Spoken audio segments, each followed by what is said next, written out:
Today at Investigate TV Plus, candy-coated danger. Just imagine that you have morphine, but you're going to be selling it, and you put it in sugar-encrusted gummies. Brightly packaged pills and gummies marketed as natural and sold legally in gas stations and corner markets could hold a dark secret. I don't even know how I got from an eighth to a whole package in a day. We hear from a father who just wanted help falling asleep, but ended up living the nightmare of addiction. Plus, It can literally ruin your life. we uncover the dangers behind this substance and efforts to ban it from store shelves. Then a little girl with a rare blood disorder had nearly run out of options for a life-saving transplant until a college student in another state received a surprise call. Oh my gosh, I forgot I did this. We examine the challenges of finding a bone marrow match and solutions to engage more donors. And girls with game. Let's go. Flag football is not just a boys' sport. So why do you like girls football better? To be honest, the boys are too much drama. We huddle up with the touchdown divas and explore how they're breaking barriers on the field. In-depth stories that inform and inspire. You're watching Investigate TV Plus. They look like fruit-flavored pills, sugary gummies, and imitation ice cream cones. But these products contain a chemical compound commonly known as 7-OH. They're sold legally at gas stations and convenience stores, often marketed as a natural supplement. But there's no sugar coating the potential danger.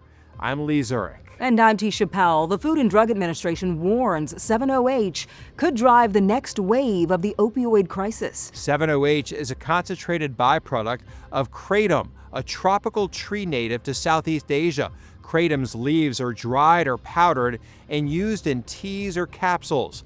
According to the Mayo Clinic, at lower doses, kratom can act as a stimulant, making the user feel more alert. At high doses, it's more like a sedative, and users claim it reduces pain and anxiety. The FDA says 7-OH products are concentrated derivatives, often falsely marketed as kratom. While the two are connected, addiction experts say 7-OH carries far stronger effects and higher risks of dependency. Investigative reporter Grace Runkle takes an in-depth look at 7-OH and shares how it left a father in South Carolina struggling with an addiction he says nearly killed him. For Brendan Burke, it wasn't about getting high. It was literally just for sleep. He's one of millions of Americans who struggle with insomnia, so he turned to a South Carolina wellness shop to try to find relief. On the wellness shop specifically, it was in the sleeping section. It was a sleeping, anxiety, focus. That was the selling points. The pills in the package were 7-OH, commonly advertised as concentrated or synthetic kratom. It looks nice. They did a really good job with the marketing and the packaging on it, you know, big old tangerine picture and chewable. At first, Brendan said the tablets did help him sleep, but he quickly felt like he needed more. It just started creeping up at one point in time where I don't even know how I got from an eighth to a whole package in a day. When he tried to cut back, he started having body aches and sweating, symptoms of withdrawal. I wasn't really prepared for how strong it had a hold of me at the time. I knew that there was something wrong. Less than 9 weeks after starting the tablets, Brendan was struggling to escape the drug's grip, so he quit. Cold turkey. 60 hours later, he had a seizure. I feel like I got hit by a train. That's how hard I seized. Every muscle, every fiber of my body hurt from that. And that's when I started asking for help. So Brendan checked himself into the emergency room and ended up in the ICU. Lying in a hospital bed, he says facing his daughter was worse than the pain of withdrawal. She just looked at me and saw. I could tell in her eyes.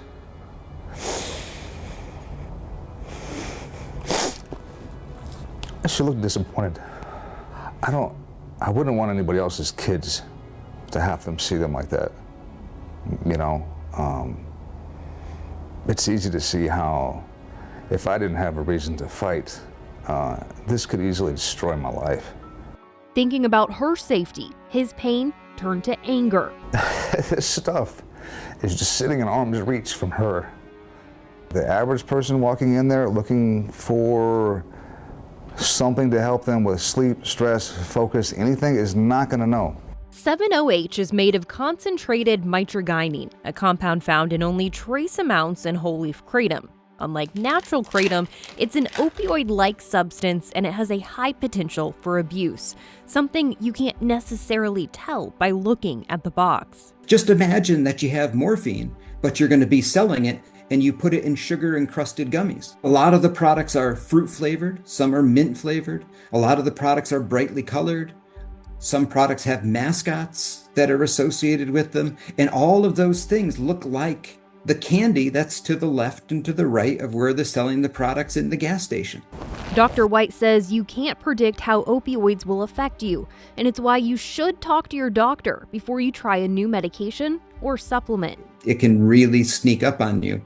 Just because you can handle this other product or you can handle this other ingredient and that you generally did well doesn't mean that when you try an opioid, you're not going to be susceptible to having an opioid-related issue. And if you do, it can literally ruin your life. Brendan admits he should have spent more time researching what he was putting in his body, but thinks manufacturers and stores selling the products have a responsibility too. I have to take accountability for my own actions. I made a mistake. That was dumb. I really should have spent some more time looking into it. The Phoenix Center, an addiction treatment facility in Greenville, said Brendan is not alone. A lot of times when something is readily available, people assume that it's safe, just like alcohol. So it is important that we provide education that just because this is available in smoke shops and gas stations does not mean it's automatically safe. It is not FDA approved. They're seeing increasing numbers of people coming in for addiction to drugs marketed as kratom. Kratom has been around for over 10 years, but definitely in the last 3 to 5 years, we've seen an increase. Brendan is working with his doctor on a treatment plan and taking Suboxone, a medication prescribed for opioid addiction. It's a habit he never meant to form, which is why he's warning others to stop them from getting hooked. If any good can come from this, I suppose it'll be worth it. And something's got to come from it. Somebody's kid's got to not take this. Somebody's dad's got to not take this for it to make any sense to me as to why it happened to me. That's why I'm here telling you what happened.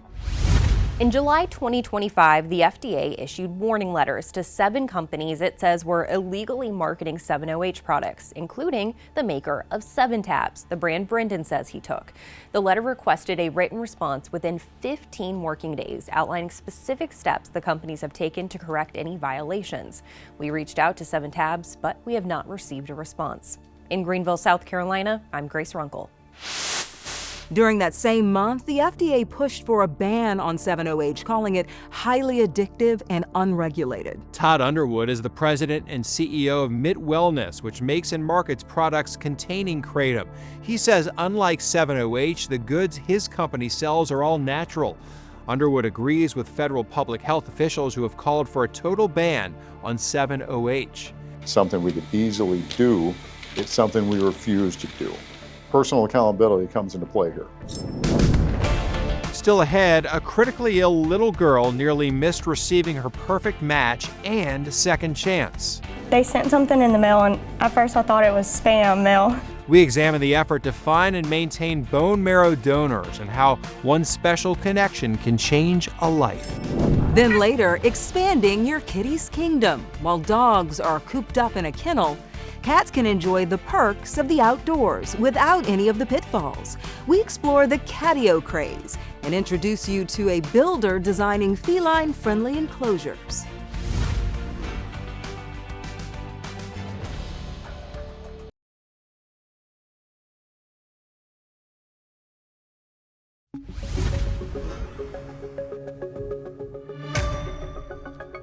Every year, tens of thousands of adults and children are diagnosed with a life-threatening blood cancer or blood disorder, and their only hope for survival is a bone marrow transplant. Damaged or diseased bone marrow is replaced with healthy stem cells during a transplant. Healthy stem cells may come from the bone marrow of the patient or from a relative or stranger. In Alabama, a little girl diagnosed with a rare blood disease nearly missed her second chance when a young woman forgot she had registered to become a donor. In September 2022, then 6-year-old Sophie Cromer's parents noticed changes in their once energetic little girl. She would get worn out quickly, had dark circles around her eyes, and Sophie had some bruising. We took her to the pediatrician. They immediately sent us here. Here is Children's of Alabama in Birmingham. Sophie spent the weekend undergoing tests and imaging in an effort to figure out what was going on with the once active little girl. She went home after her parents were told their daughter didn't have leukemia, but it turned out Sophie was not out of the woods. And a few weeks later, she was diagnosed with aplastic anemia, and it was severe. Severe aplastic anemia is a rare but serious blood disorder, with doctors diagnosing just 300 to 900 people in the United States each year. It happens when the bone marrow, the soft spongy tissue inside bones, does not produce enough new blood cells for the body, including red blood cells to carry oxygen, white blood cells to fight infection, and platelets to control bleeding. Aplastic anemia causes various symptoms like fatigue, shortness of breath, increased risk for infection, unexplained bruising, headaches, and fever. Doctors can treat the condition, but a bone marrow transplant is the only cure. The Cromers felt optimistic Sophie could receive a bone marrow transplant from her older sister, but their hope would turn into a feeling of hopelessness. Their eldest daughter was not a match. We were very upset. Didn't know what our options were from there. According to the National Marrow Donor Program, or NMDP, only 25% of patients have a fully matched donor in their immediate family. The remaining 75% rely on finding matching donors from someone other than a close family member. Dr. Eric Griggs is a health educator for Access Health in Louisiana. He says finding a match for a bone marrow transplant is hard and even more difficult if it's a parent trying to donate to a child. Because 50% of the DNA of that child is from the parent. So the likelihood that there would be a match to the point that it wouldn't be rejected from the parent is really small. Since no one in Sophie's family was a match, her doctors expanded their search to the National Donor Registry, and that's where doctors found Macy. My first day of college, they had a booth set up. They did the swab and they sent it off. Macy Fusler signed up for the donor registry on her first day of class at McNeese State University. 3 years after she registered, Macy admits she nearly missed her chance to be a life-saving match. They sent something in the mail, and at first I thought it was spam mail. And then I opened it, I was like, oh my gosh, I forgot I did this. And I actually matched with somebody. Macy's experience is not uncommon. According to a study published by the National Institutes of Health, limited contact with registry staff is strongly associated with opting out of the registry. But NMDP spokesperson Erica Sevilla disputes that finding. She says there are ongoing communications between NMDP and potential donors asking them to recommit. We're used to having emails that are unanswered. We use text messaging now as well, and so we'll be sending regular updates via email, via text message, just to remind people that they did swab their cheek, they did join the registry. And when someone is identified as a potential match, she says they have a team who works to locate that person. We move mountains, and we will go and search social media. We will reach out to, we ask individuals to provide another contact. And so oftentimes we'll reach people through a parent, especially college students, because they are moving a lot. Once Macy read her letter, she decided to go through with the donation. Just 4 months after her diagnosis, Sophie received her transplant. Everyone, please welcome Macy to the stage to meet Sophie. And more than 2 years later, a tearful and healthy Sophie met the young woman who saved her life. Sophie's mother says not only does her daughter have a second chance thanks to Macy, their family has gained a lifelong friend. How do you feel? Good. Still ahead, from the sidelines to the spotlight. All right, let's do it. We reveal why girls flag football is scoring points with players and fans, and introduce you to a sisterhood forged on the field. But first, it could be the perfect addition to your yard. We check out the newest cat craze and show you why it's a solution for indoor cats longing for the great outdoors.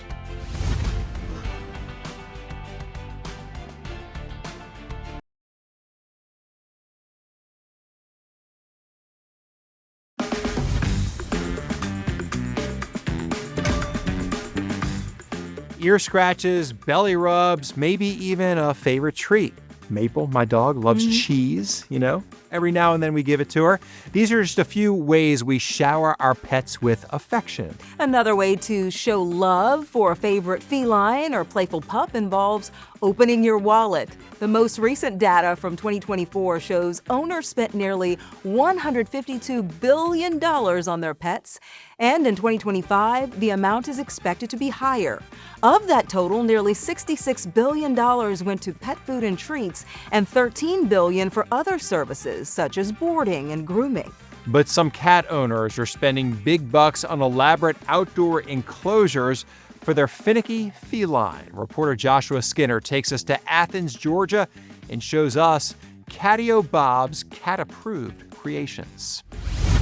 Technically, Athens resident Bob Johnston retired 6 years ago. I've imagined me just kind of hanging out at home. The former welder and builder figured to keep busy, he'd construct an animal enclosure every couple of months. Walking up those stairs, you want it to open this way. That did not last long. Next thing I know, it was like somebody pulled open a floodgate. Because apparently everyone wants a catio. A patio for cats. You can say that again, Pickles. Orders came pouring in for custom catios from around the world. Australia, England, South America. Bob quickly moved into a bigger building. I go by Catio Bob mostly now. Each day, he and his assistant Allison create and construct. We don't use any sort of software or anything. It's all hand-drawn. It's like a screened-in porch on steroids. This is the typical 6x8 Catio Bob enclosure, complete with plenty of space for man and beast, cat not included. But some orders are much more extravagant than this. Today's project is a palatial enclosure, a 15x8 catio with an attached building and tunnels for a family in South Carolina. It's a very big project. This is a nationwide trend. Cats are the world's most popular pet, and in 2024, the catio industry was $325 million. That's expected to double by 2033. But catios aren't cheap. Catio Bob's traditional 6x8 goes for about $4,000. Some of them push north of $15,000, especially if you want a tunnel through your garage or give your cat a gazebo. For Catio Bob, it's a labor of love. I have 14 personally. What? 14, yeah. Coming out of retirement for the perfect job. While a custom-built catio can cost thousands of dollars, a DIY catio plan will set you back a few $100s. You know, they almost look like little zoo exhibits. They really are. Yeah, cats going through those. How many cats did he say he had? 14? 14, yeah, a lot. Wow. He needs a big catio for all that. For all of the cats. Well, up next, a team effort. They're inspired by sweat, strategy, and sisterhood. We meet a group of young women challenging the norms and having fun doing it.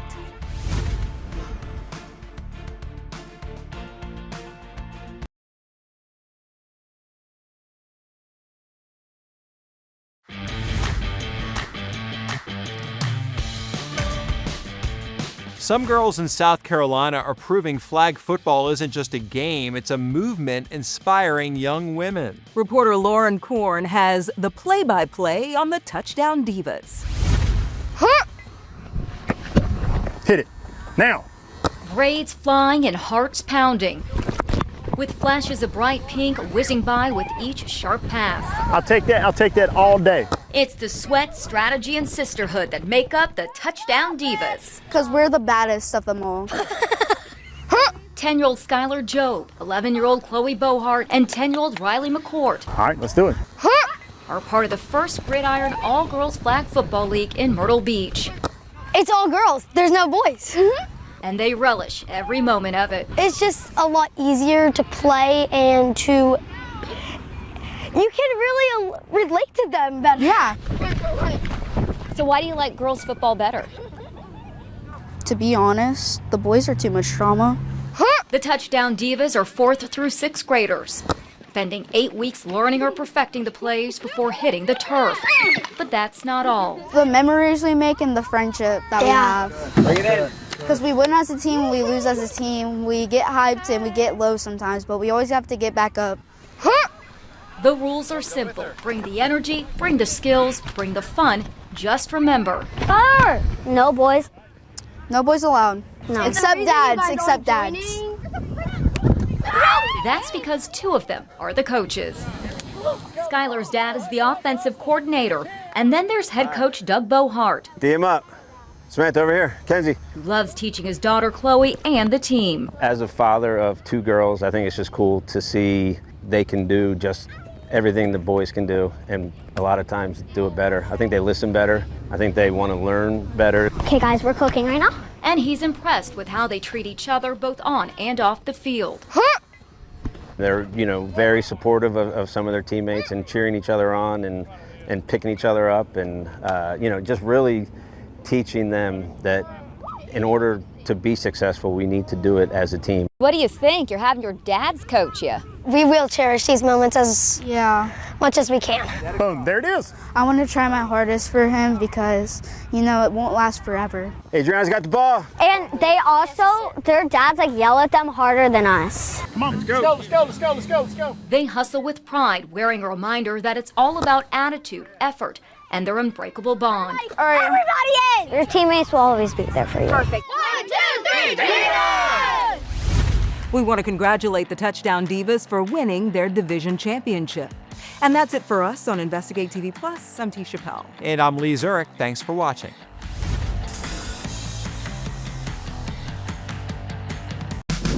On the next Investigate TV Plus, there's a vehicle in the ditch on fire. The view from above gives first responders a new perspective on how to save lives. If the drone hadn't been there, how would that response to that situation been different? It could have been deadly. From rescues to arrest, we reveal how drones can help law enforcement, and we address the privacy concerns that come with cameras in the sky.